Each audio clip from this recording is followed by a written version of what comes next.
Assalamualaikum warahmatullahi wabarakatuh.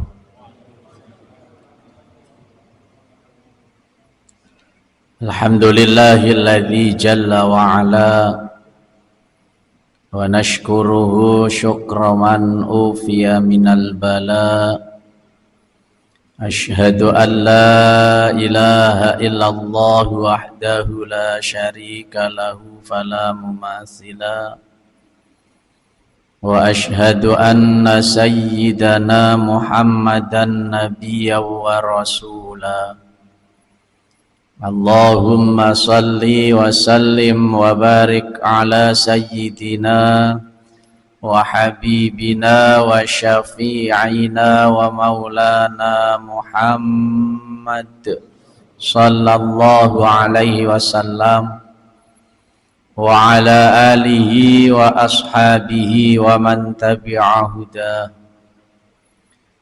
Qala Allah ta'ala fi kitabihil karim wa huwa asdaqul qailin.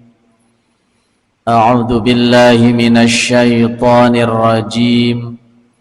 Bismillahirrahmanirrahim. Wa wasainal insana biwalidayhi hamalathu ummuhu wahnan ala wahni wa fisaluhu fi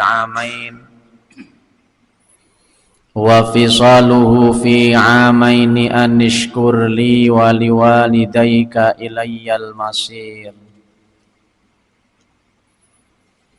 Wa qala an-nabiyyu sallallahu alaihi wasallam, law alimallahu syai'an minal uquqi adna min lanaha an dhalik falya'malil 'aqu ma syaa ayya'mal falayyadkhulal jannata wal ya'malil barru ma syaa ayya'mal falayyadkhulan nar.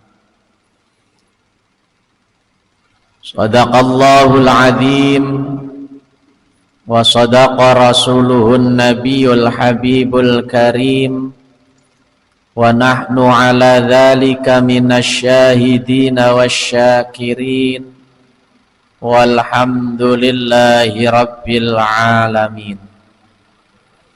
Jamaah salat maghrib Masjid Jami At-Taqwa yang sama-sama dirahmati dan dimuliakan oleh Allah Subhanahu wa ta'ala. Sebelum kita melanjutkan kajian kitab Tanbihul Ghafilin karangan Imam Abu Lais As-Samarqindi, pada kesempatan malam hari ini bertepatan dengan tanggal 21 Jumadil Akhir 1445 Hijriah,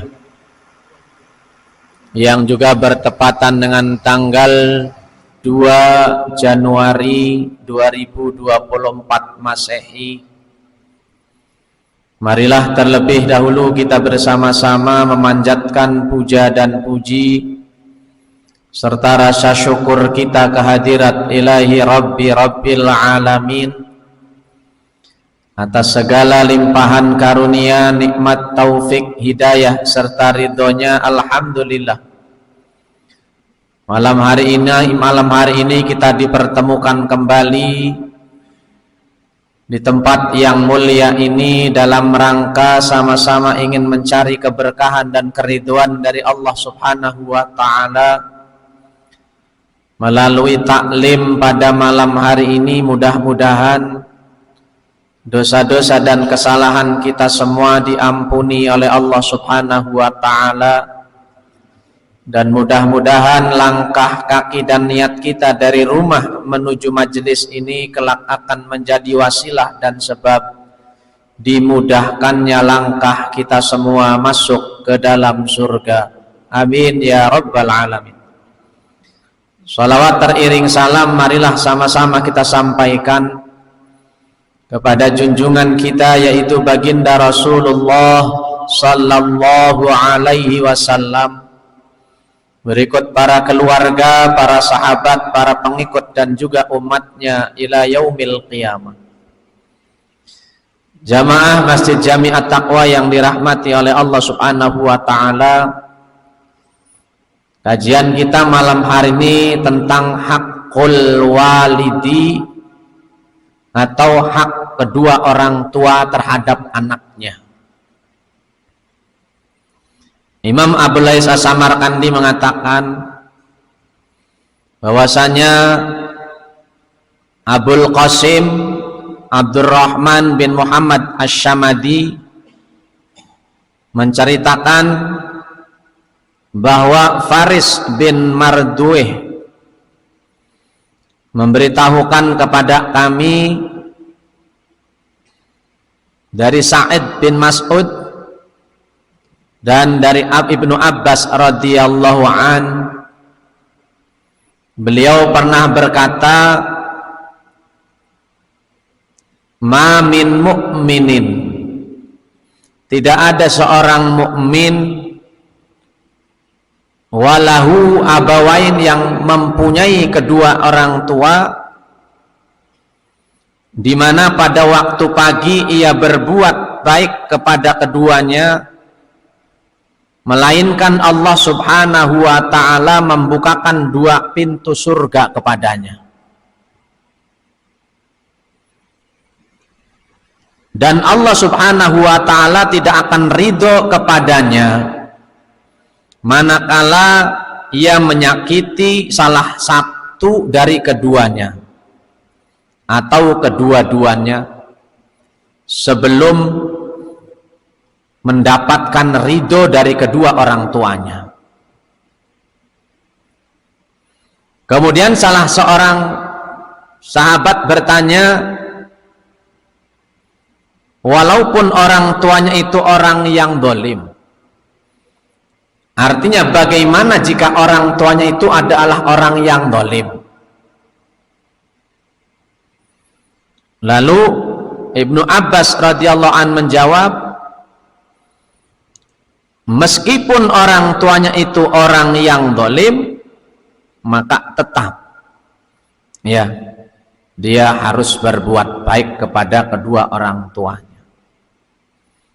Hadis ini diriwayatkan pula dengan riwayat yang marfu, di mana dalam redaksi yang lain ditambahkan, dan tidaklah ia berada di waktu pagi sedangkan ia menyakiti hati dua orang tuanya, melainkan Allah membukakan dua pintu neraka kepadanya. Dan bila hanya satu di antara dua orang tuanya, maka yang dibukakan juga hanya satu pintu. Tuh. Artinya hadis ini menjelaskan tentang kewajiban kita berbakti kepada orang tua sekalipun orang tua kita zalim. Bahkan ketika orang tua beda agama dengan kita, maka kita masih tetap berbuat baik selagi tentunya tidak untuk maksiat kepada Allah. Ya. Sekalipun orang tua beda agama, masih tetap kita harus menghormati dan berbuat baik dalam hal tentu muamalah. Kemudian dari Sufyan bin Zuraid dari Atha, di mana beliau berdua berkata bahwa Nabi Musa alaihi salam pernah berkata, ya ilahi, wahai Tuhanku, ausini, kata Nabi Musa, berikanlah aku wasiat. Qala Allahu li Musa, kemudian Allah Subhanahu wa taala berfirman kepada Nabi Musa, ya Musa, aku berwasiat kepadamu supaya kamu selalu berbakti kepadaku. Nabi Musa berkata, berilah wasiat lagi. Allah berfirman, aku berwasiat kepadamu supaya kamu selalu berbakti kepada ibumu. Nabi Musa kembali berkata, ya Allah, berikan lagi wasiat kepadaku. Kemudian Allah berfirman, aku berwasiat kepadamu supaya kamu selalu berbakti kepada ayahmu. Artinya ini juga sama senada dengan apa yang Rasulullah SAW sabdakan untuk kita semua. Man ahaqqu bisuhbati, kata Nabi. Ketika ditanya oleh seorang sahabat, ya Rasul, mana yang lebih berhak aku hormati? Kata Nabi, ummuka, ibumu. Kemudian siapa lagi? Ibumu. Kemudian siapa lagi Rasul? Ibumu. Baru kemudian bapakmu. 3:1. Ya. Di situ Allah berfirman kepada Nabi Musa juga, ibumu terlebih dahulu, baru bapakmu. Ya. Kemudian ditegaskan dalam hadis Nabi sampai Rasulullah mengulangi sampai 3 kali. Sehingga memang ibu itu mempunyai 3 tugas yang mungkin tidak dimiliki oleh seorang ayah, yaitu mengandung, melahirkan, menyusui. Nah, 3, sehingga mungkin ini menjadi alasan kenapa 3:1. Tapi tetap orang tua laki-laki pun harus kita berbakti, kita hormati. Cuman ibu itu yang ucapannya adalah keramat, lebih berbahaya ketimbang daripada ayah. Abdullah ibnu Umar radhiyallahu an, beliau pernah berkata, Ja'a rajulun ilan nabi, telah datang seorang lelaki kepada Rasulullah sallallahu alaihi wasallam, faqala, kemudian lelaki itu berkata, inni uridul jihada, ya Rasul, saya ingin jihad. Ya, jihad dalam arti di sini tentu berjuang ikut Rasulullah melawan musuh orang kafir. Qala, Rasulullah SAW bertanya, ahayyun abawaka, apakah 2 orang tua masih hidup? Kata Nabi. Qala na'am. Lalu laki itu menjawab, ya, masih ya Rasul. Faqala fafihi ma fajahid. Kemudian Rasul bersabda, layanilah 2 orang tuamu itu, lalu berjihadlah di dalam melayani itu.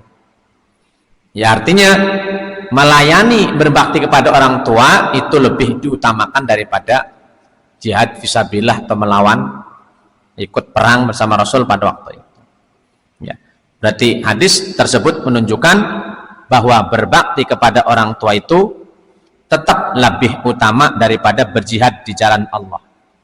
Karena Rasulullah SAW menyuruh seorang yang datang kepadanya tadi, yaitu untuk tidak berjihad, melainkan supaya dia mengurusi 2 orang tuanya yang masih hidup.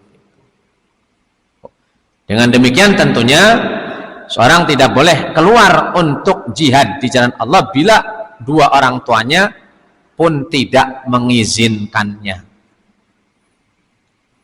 Yang artinya juga bahwa berbakti kepada orang tua itu lebih utama daripada keluar untuk berperang.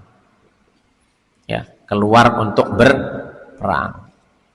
Malah kita kebalik sekarang, terkadang ada anak yang meninggalkan orang tuanya demi untuk cari uang. Ya, bukan perang aja tapi demi untuk mencari uang. Ya. Kemudian Al-Hakim meriwayatkan dari bapaknya, dari kakeknya, di mana beliau berkata, qultu ya Rasulullah. Al-Hakim bertanya kepada Rasulullah, man abarro, wahai Rasul, siapa orang yang harus saya perlakukan dengan baik? Ini yang melanjutkan yang tadi hadisnya. Qala ummak, Rasul menjawab, ibumu. Kemudian Al-Hakim bertanya lagi, qultu summaman, kemudian siapa Rasul? Ibumu. Kemudian siapa lagi? Ibumu. Baru bapakmu. Summal aqraba fal aqrab. Setelah bapakmu, kemudian siapa lagi? Kedua kerabat yang terdekat, kemudian kerabat yang terdekat, terdekat, mungkin pamannya, waknya dan sebagainya. Ya, itu harus kita berbaik dalam. Tuh. Kemudian Rasulullah Shallallahu Alaihi Wasallam juga bersabda, "Lau alimallahu syai'an minal uquqi." Seandainya Allah mengetahui sesuatu perkataan yang lebih ringan daripada kata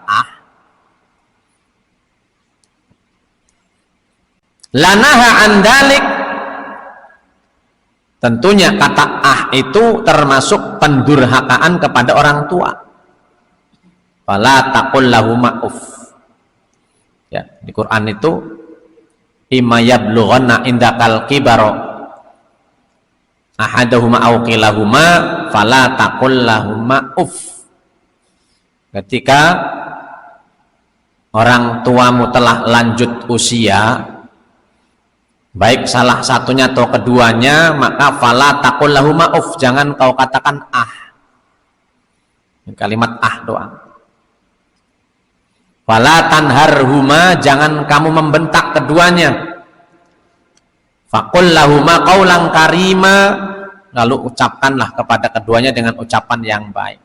Wa qur rabbirhamhuma kama rabbayani shaghira, dan ucapkan doa rabbirhamhuma kama rabbayani shaghira, ampuni ya Allah, ampuni dosaku doa kedua orang tuaku sebagaimana keduanya menyayangiku, mengasihiku sejak kecil. Itu.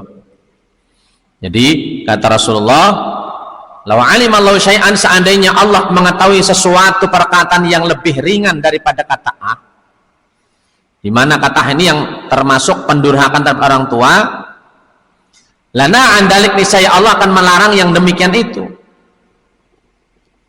Falyamalil aqu masya'a, orang yang durhaka kepada orang tua itu boleh, silahkan berbuat apa saja yang ia inginkan.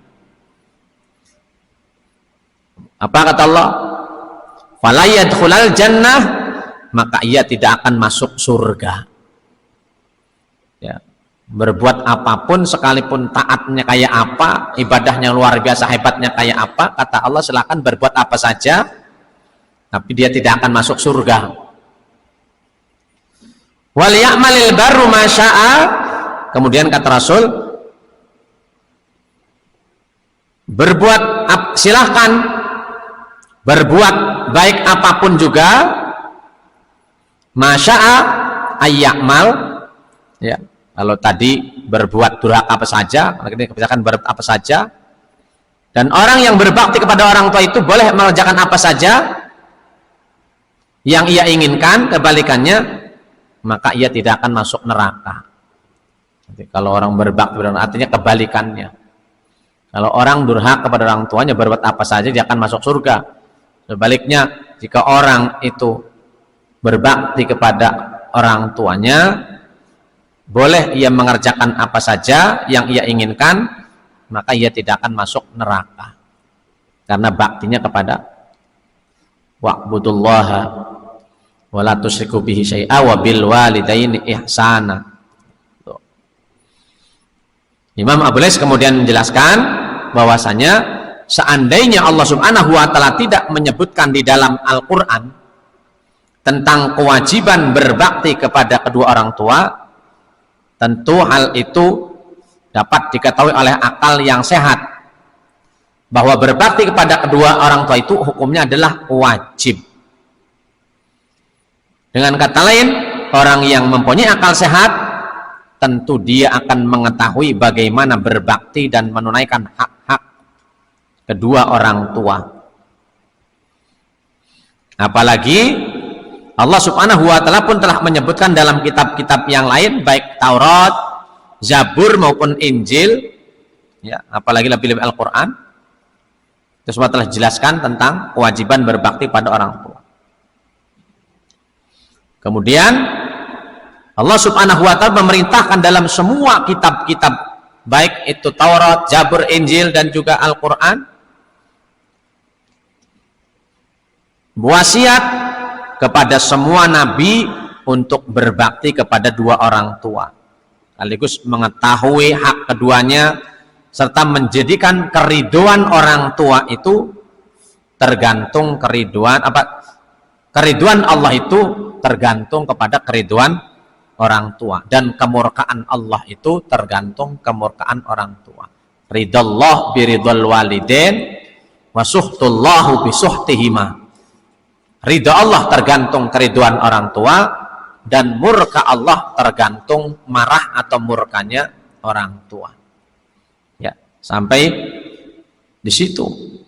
Ya, di kitab Taurat, Zabur, Injil pun dijelaskan seperti itu. Yuk.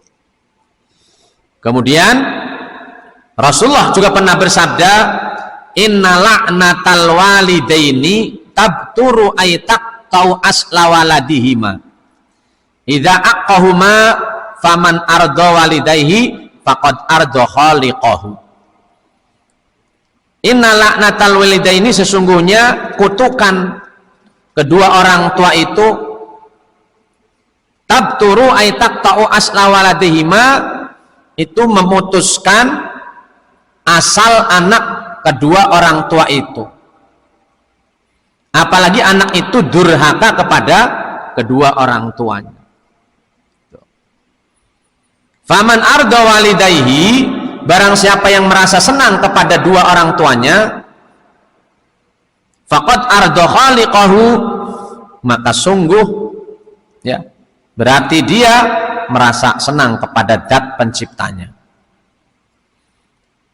Sebaliknya, waman askhata walidayhi faqad askhata khaliqahu, barang siapa yang merasa marah kepada kedua orang tuanya, benci, maka berarti ia merasa marah kepada zat penciptanya, yaitu Allah subhanahu wa ta'ala.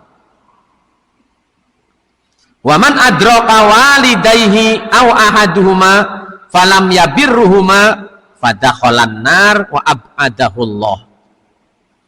Barang siapa yang mendapatkan dua orang tuanya atau salah satu di antara keduanya, kemudian ia tidak berbuat baik kepada keduanya, maka ia akan dimasukkan ke dalam neraka, dan Allah pun akan menjauhkannya dari rahmatnya. Fa'ab'adahullahu rahmatah, Allah akan menjauhkannya dari rahmatnya. Na'udzubillah summa na'udzubillah. Rasul pernah ditanya oleh salah seorang sahabat, ayyul a'mali afdalu, amal apa yang paling utama? Oleh Rasul sallallahu alaihi wasallam, Rasul menjawab, as-salatu liwaqtiha, itu salat pada waktunya, tapi ditafsirkan ai ala waqtiha, ai ala awali waqtiha, yaitu di awal waktunya. Kemudian summa birrul walidaini, kemudian amal yang paling utama setelah itu adalah berbakti kepada kedua orang tua. Summal jihadu fi sabilillah, baru kemudian jihad fi sabilillah. Pantas di awal tadi ya Rasul menyuruh ketika salah seorang sahabat mau berjihad, ketika ditanya orang tua masih hidup atau tidak, masih, Rasul menyuruh berbakti kepada kedua orang tua itu lebih utama daripada jihad fisabilillah, itu dia dahulukan. Kemudian dijelaskan juga bahwa ada seorang anak tidak pantas berbicara di depan kedua orang tuanya kecuali atas izin dari keduanya. Ia pun tidak pantas untuk berjalan di depan, di samping kanan atau kirinya, kecuali bila kedua orang tuanya memanggilnya, kemudian memenuhi panggilan kedua orang tuanya. Semestinya dia harus berjalan di belakang kedua orang tuanya, sebagaimana seorang budak berjalan di belakang tuannya.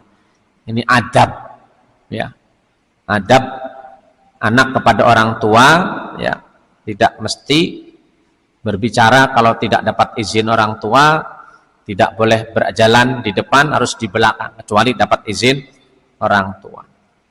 Tuh. Kemudian ruwiyah diceritakan juga ada seorang yang datang kepada Rasulullah SAW seraya berkata, ya Rasulullah, inna ummi kharifat indi. Kata seorang laki-laki itu, ya Rasul, sesungguhnya ibuku mengigau di tempatku, wa ana uti'huma biyadi wa asqiha wa uwaddi'uha, kemudian aku memberinya makan dan minum dengan tanganku, serta aku mewuduinya dan mengangkatnya di atas bahuku. Fahal jazaituha? Qala la wala wahidatun min mi'atin walakinnaka qad ahsanta wallahu yusibuka 'alal qalili katsiran.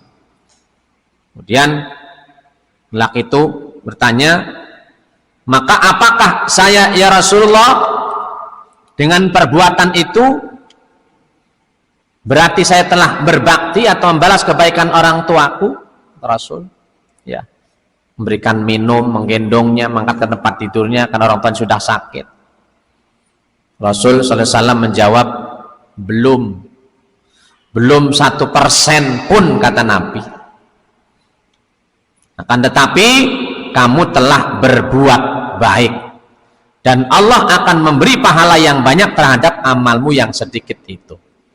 Artinya memang kebaikan kita berorang tua itu belum ada apa-apanya jika dibandingkan dengan orang tua, perjuangan orang tua itu untuk kita ya, dari sejak kita dalam kandungan, kemudian ya ketika bayi, apalagi bayangkan ya menyusui dan sebagainya itu. Maka perbuatan baik kita itu, kata Rasulullah, belum ada 1% pun belum ada, tetapi setidaknya ya bahwa perbuatan baik kita itu Allah akan memberi pahala yang banyak ya terhadap amal kita itu walaupun sedikit.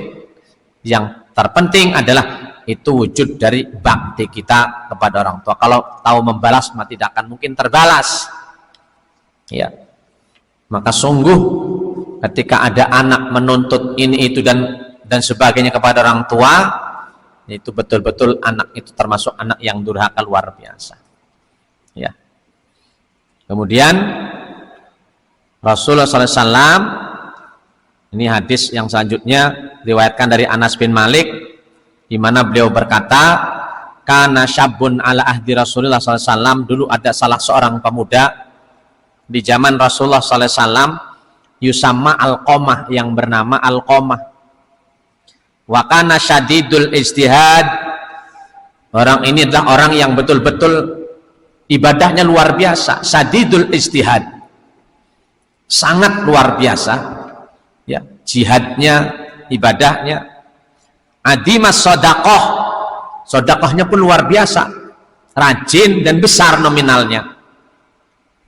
Famarido, suatu hari ini Alqamah ini sakit ya, fastadda maraduhu, dan sakitnya luar biasa, semakin berat.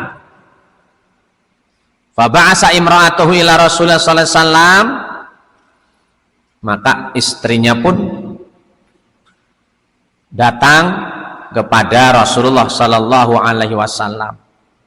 Apa kata istrinya? Inna zauji fin naz'i ya Rasul, sesungguhnya suamiku Alqamah dalam keadaan sekarat. Fa'aradtu an u'limaka bihalihi, maka saya kepingin untuk memberitahukan kepada Rasul dengan keadaannya. Yuk. Faqala Rasulullah li Bilal, kemudian Rasul SAW berkata kepada Bilal, Sayyidina Ali, Sayyidina Salman, dan Sayyidina Ammar ya, 4 sahabat Nabi, Sayyidina Ali, Bilal, Sayyidina Ali, Salman, dan Ammar. Kata Rasul, idhabu ila Alqamah, kata Rasul, coba kalian berangkat semua kepada Alqamah, lalu lihat bagaimana keadaannya. Fangtalaku hatta dahulu alaihi, kemudian keempatnya Bilal, Ali, Salman, dan Ammar ini berangkat melihat keadaan Alqamah. Faqalu lahu, kemudian keempatnya mentalkin atau menyuruh Alqamah mengucapkan la ilaha illallah. Falam yantalik, tapi tidak bisa berkata, mulutnya tidak bisa berkata-kata. Falamma ayqanu annahu halikun, maka ketika mereka yakin bahwasanya ini Alqamah ini celaka ini, ba'asu Bilalan Rasulullah, 3 orang sahabat Ali, Salman, dan Ammar menyuruh Bilal kepada Rasulullah untuk memberitahukan keadaan si Alqamah ini. Faqala Rasulullah SAW, kemudian Rasulullah SAW berkata, artinya keadaan Bilal seperti apa, keadaan Alqamah seperti itu ya, dilaporkan oleh Bilal. Kata Rasul, hallahu abawan, Bilal, apakah Alqamah itu punya dua orang tua? Faqila lahu, apa Bilal menjawab, Abu faqad mata, bapaknya telah meninggal dunia ya Rasul sejak Alqamah kecil. Walahu ummun kabiratus sin, tapi dia punya ibu yang umurnya sudah tua, kabiratus sin. Faqala ya Bilal, kemudian kata Rasul, wahai Bilal, intaliq ila ummi Alqamah, coba kamu pergi ke rumah ibunya Alqamah, fa'aqri'iha minni salam, tolong sampaikan salamku kepada ibunya Alqamah, dan katakan kepadanya, in qadarti alal masir, jika sanggup untuk berjalan kepada Rasulullah SAW, wa ila fafari, atayat ya Rasul, kalau tidak bisa berjalan, biar saya yang datang kepada ibunya Alqamah. Kemudian Bilal pun menyampaikan apa ya pesan Rasulullah SAW. Faqalat, lalu ibunya berkata, nafsi li nafsihi al-fida, ana ahaqqu bi ityanihi. Kata ibunya Alqamah ini, saya yang harus datang kepada Rasul. Masa Rasul datang kepada saya? Biarkan saya yang datang kepada Rasulullah. Fa'akhadatil aso, maka dia ambil tongkatnya, berjalan dan datang kepada Rasulullah sallallahu alaihi wasallam. Falamma an salamat, kemudian mengucapkan salam, Rasul pun menjawab salamnya. Fajalasat baina yaday Rasul, lalu duduk di samping Rasulullah sallallahu alaihi wasallam. Faqala, kemudian Rasul berkata, usduqini, jujurlah kepadaku, tolong katakan sejujur kepadaku, kata Rasul. Ya, fa in kadzabtini ja'anil wahyu minallahi ta'ala, jika sebab kalau kau berdusta kepada, maka akan datang wahyu. Kaifakana alu Alqamah, bagaimana keadaan Alqamah itu, bagaimana apa masalah terjadi pada Alqamah sehingga mau mengucapkan la ilaha illallah itu sulitnya luar biasa, padahal dia ahli ibadah, rajin sedekah, luar biasa amalnya. Tuh. Sedekahnya pun luar biasa, berdirham-dirham, timbangannya banyak sekali. Qala fama aluki wa aluhu, kata Rasul, bagaimana, ada masalah apa kamu dengan putramu Alqamah? Faqalat Rasul kemudian berkata, inni alaihi sahitatun wahidatun, sesungguhnya aku punya benci satu kepadanya. Qala laha wa lima dzalik, kata Rasul, kenapa, apa yang menyebabkan kamu benci kepada Alqamah? Kana yu'asiru imratu alayya, karena dia lebih mengutamakan istrinya ketimbang saya. Oh, ini yang bikin sakit hati ibunya Alqamah kepada Alqamah yang rajin ibadah, rajin sedekah, luar biasa sifatnya, karena dia lebih mengutamakan istrinya, imra'atu alayya wa yutihuma fil asya, dan lebih taat kepada istrinya dalam beberapa hal. Wa ya'sini, dan dia pun banyak maksiat kepadaku. Itu artinya dengan seperti itu tuh tentu otomatis jadi maksiat. Faqala Rasulullah SAW, Rasul bersabda, ini kebencian atau kemurkaan ibunya inilah yang menghalang-halangi lisannya untuk mengucapkan kalimat la ilaha illallah. Kemudian qala li Bilal, Rasul berkata kepada Bilal, intaliq Bilal, pergi kamu kumpulkan kayu bakar sebanyak mungkin untuk membakar Alqamah dengan api, karena ibunya nggak mau memaafkan. Tuh. Faqalat ya Rasulullah, ibunya Alqamah pun berkata, ya Rasul, ibni wa samratu fuadi, biar bagaimanapun dia anakku, buah hatiku, kalau dibakar mah tentu nggak terima. Faqala la Rasulullah sallallahu alaihi wasallam, ya Alqamah, kemudian Rasul berkata, wahai Ummi Alqamah, fa'adabullahi asyaddu, siksaan Allah itu lebih berat daripada ya tadi sampai dengan bakar dengan api. Fa'in saraqi ayyaghfirallah, jika engkau senang agar Allah mengampuninya, maka ridhoi, maafkan Alqamah, putra tuan atau anak ibu. Wa walladzi nafsi biyadihi la tanfahu sholatu wala shadaqah, demi Allah, kata Rasul, demi nyawaku yang berada di tangan Allah, sholatnya tidak ada manfaatnya, sodakohnya tidak ada pahalanya, madumti alaihi sahitan, selama engkau wahai ibu masih murka atau marah kepada Alqamah putra ibu. Farafat yadaiha wa qalat ya Rasulullah, kemudian ibunya mengangkat kedua tangannya, ya Rasulullah, usyhidullah fi samaihi, aku bersaksi kepada Allah yang di langit dan kepadamu ya Rasulullah, wa man hadarni, yang hadir semua di sini, inni qad raditu an Alqamah, sesungguhnya aku telah ridho kepada Alqamah. Tapi Rasul berkata kepada Bilal, coba Bilal lihat sana Alqamah, apakah dia sudah bisa mengatakan syahadat atau tidak, sebab khawatir ibunya ini belum ikhlas betul-betul, ya. Maka Bilal disuruh pergi lagi ke rumahnya. Alqamah lihat, walaupun ibunya sudah mengatakan saya ridho, coba lihat. Berangkatlah Bilal. Ketika sampai depan pintu, Bilal mengucapkan la ilaha illallah, artinya si Alqamah terdengar soalnya oleh Bilal, belum masuk rumah, dari belakang pintu Alqamah bisa mengucapkan kalimat la ilaha illallah. Berarti benar ibunya telah betul-betul ridho, ya, kepada Bilal. Artinya akhirnya Bilal pun ya udah sakratul mautnya lewat. Seandainya ibunya tidak mengampuni, tentunya sampai kapan itu Alqamah pun akan dalam keadaan sakratul maut yang menyiksa dirinya, ya.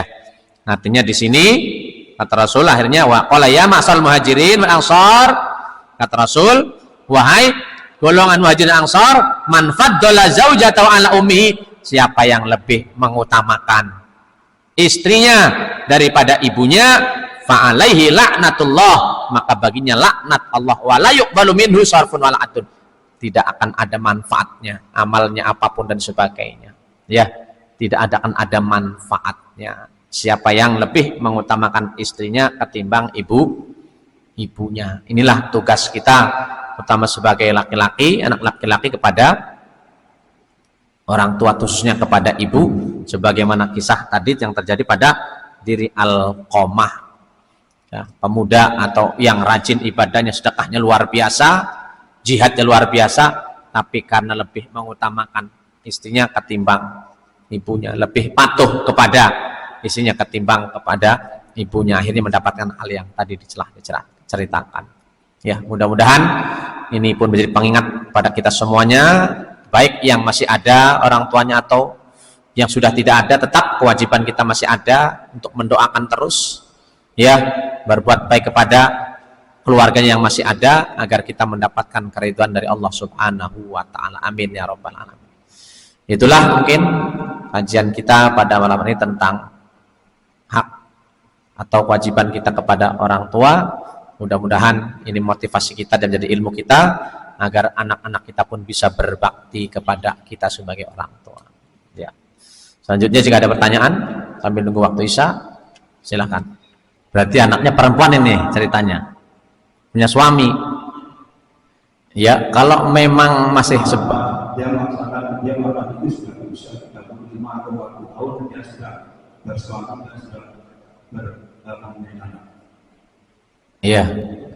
Jadi kalau perempuan, memang anak perempuan ketika sudah punya suami, pindah memang taatnya kepada suami. Ini satu. Jadi hal yang tadi masih wajar mungkin, ya. Artinya dia pakai cadar, silahkan, mungkin paham dia. Bersalaman kepada ipar nggak apa-apa, yang penting mungkin kan, ya, walaupun nggak ini masih benar juga, itu masih, ya, artinya yang penting begini, nggak nempel lah tangannya, nggak jadi masalah, itu masih benar, ya. Dan yang terpenting, kalau itu memang karena suaminya yang harus seperti itu, ya kewajiban dia yang taat pada suaminya, masih hal yang wajar lah kalau seperti itu mungkin, ya. Untuk masalah foto, ya mestinya itu juga hak dia kalau nggak difoto, karena foto adalah hal-hal yang mubah saja, tidak menjadi keharusan. Ya, dia foto masih pakai cadar, ya monggo, silakan. Yang terpenting dia tidak menonjolkan, merasa pakai cadar itu paling hebat, apa yang menjadi masalah. Itu hak dia memang. Bisa dikatakan ya cadar itu kan masih sesuatu hal yang inilah. Karena Arab Saudi mungkin cadar itu suatu hal yang biasa. Dan dulu zaman Nabi juga diceritakan seperti itu. Itu ikhtilaf biasa saja, jadi masalah.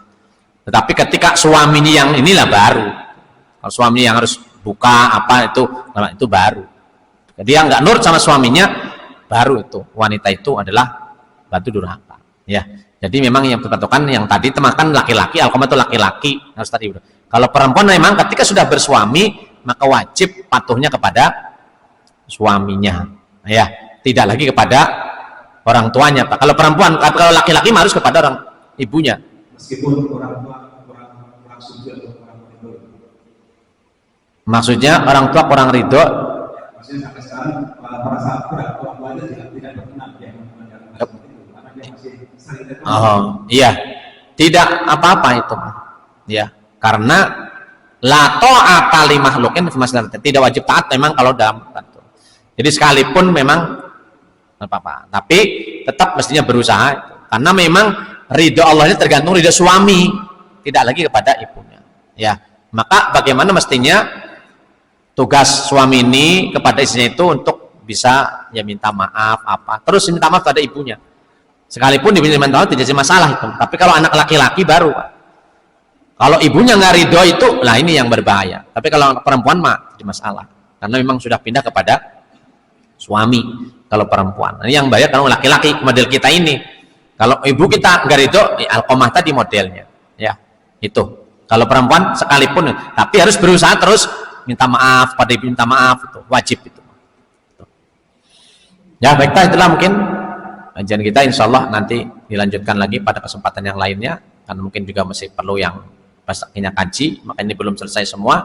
Nanti nyambung pada hak kebalikannya orang tua pada anak. Mudah-mudahan kita semua mendapatkan keberkahan ridha Allah Subhanahu wa taala dan berusaha terus untuk berbakti kepada orang tua kita, baik yang masih hidup ataupun yang sudah meninggal dunia. Kita tutup kajian ini dengan doa kafaratul majlis. Subhanakallahumma bihamdik asyhadu an la ilaha illa anta astaghfiruka wa atubu ilaik bi rahmatika arhamar rahimin walhamdulillah. Billahi taufiq hidayah wa hidayah. Assalamualaikum warahmatullahi wabarakatuh.